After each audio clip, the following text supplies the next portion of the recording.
How you doing, guys? This is Richie. Criminal. Number 1. I guess this was like a holiday special, man. I haven't read any Criminal in quite a while. Ed Brubaker and Sean Phillips. If you read comics, you know who Ed Brubaker is, and you probably know what Criminal is. I got the 3 hardcovers there for the original series.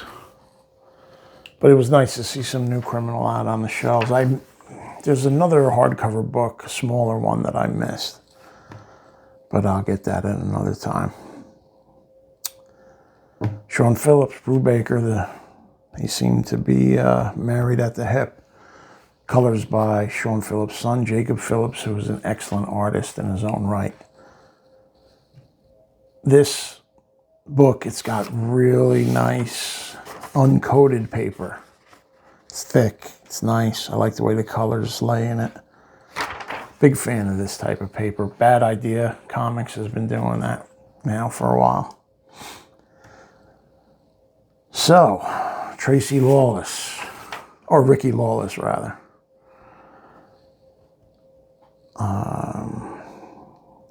Now Ricky's a criminal. Not a hitman. I guess he could be a hitman. It's been a while since I've read the original stories, but he's a ruffian. He's down for making money by any means necessary. He's a criminal. Tough guy. So this Russian guy here is setting up a game, card game, or he knows there's a high roller coming in. And there's like a world champion poker tournament going on, and big money's going to be exchanging hands there. And Ricky is indebted to this guy for, I forget how much he said, quite a bit.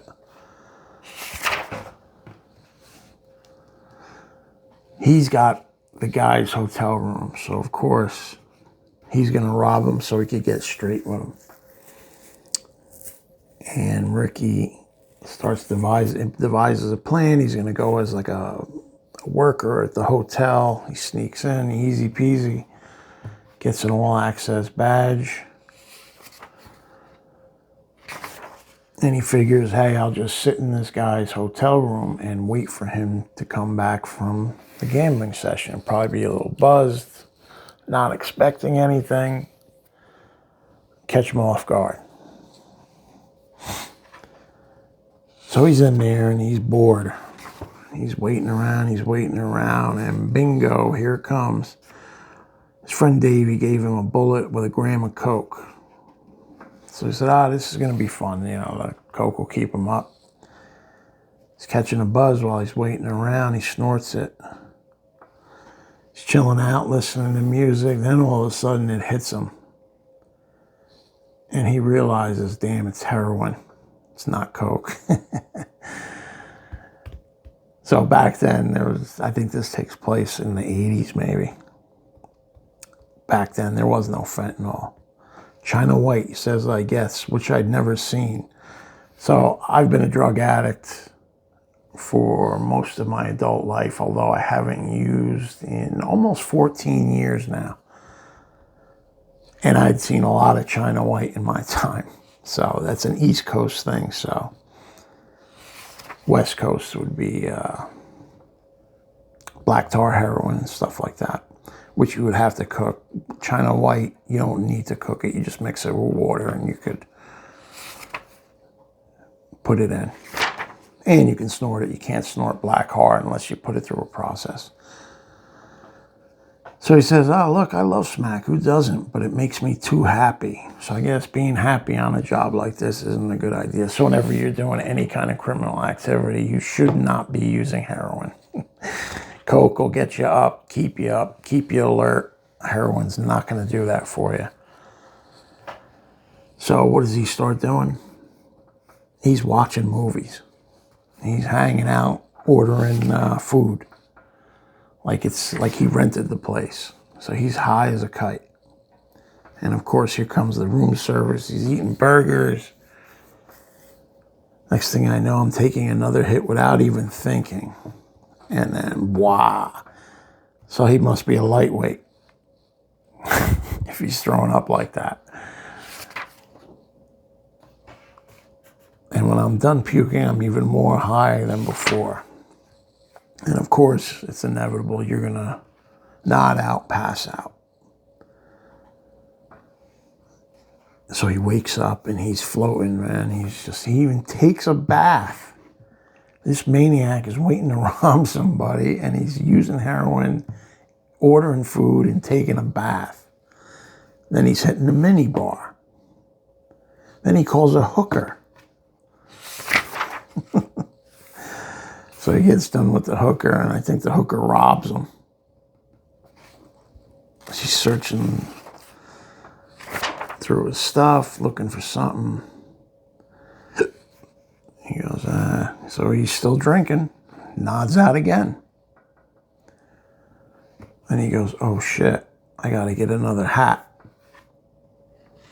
Awesome. Now he's thinking back to his father. Now his father was a maniac. And his father's chronicles are all laid out in the criminal hardcovers if you ever want. They're like evergreen. They seem to always be in print. I think they went out of print for a while. And his father was a criminal too, and that's probably why he grew up to be a criminal. Or I know that's why he grew up to be a criminal. So, of course, he passes out again, and he wakes up to this guy kicking him in the face. The guy is out of the card game. So they're fighting it out, going back and forth. He doesn't want to let go of that bag. He pulls a gun on him. Finally, he says, all right, take it. Gives up the bag. He goes, I'm just trying to explain to you. You leave this room with that bag and you're a dead man. And he says, no one asked. And he clocks him with the butt of the gun. So he's walking away and he's still high as a kite. And this maniac who he just stole it from starts blasting at him in the hallway. He returns fire and takes him out. One in the gut, one in the face. So everything's going wrong. Hotel alarms are blasting off. Great storytelling in the art. These guys, Brubaker and Phillips, are an excellent team together, man. Just great storytelling. Even if you didn't have most of those words here, you would know what was going on. So he gets out, steals a Benz, and nice and easy gets out of there, drives off, pulls over, goes to check it out, and he says, what is this? There's no cash. It's all paperwork. It's all schematics and formulas. And then he goes, oh shit. That's when I realized I just walked into some kind of industrial espionage or something. So things went a little sideways. He calls up Carl and he says, what do you mean, What do you mean sideways? He goes, not sure what this is. Pharmaceutical stuff, maybe. What are you talking about? Did you rob the wrong man? He goes, you idiot.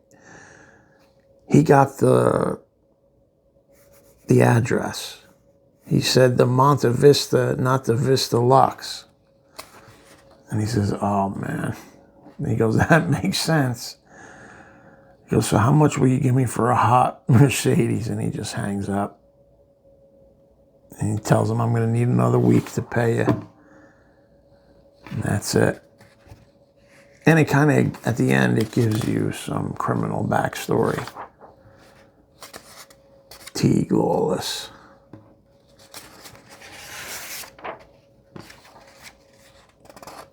Tracy Lawless.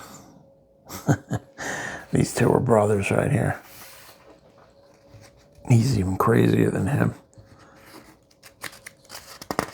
So, this is a well fleshed out, Jacob Kurtz, the cartoonist, right?